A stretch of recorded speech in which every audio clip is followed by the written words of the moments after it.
Sabi ko nga, yung utok bulina would start again to question and doubt the sincerity of ang problema kasi sa kanila, pag may makita sila transaction, well, of course, they are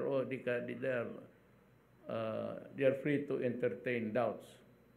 But these are things na which we cannot do, and unless we want to forgo with the supply of medicines in this country.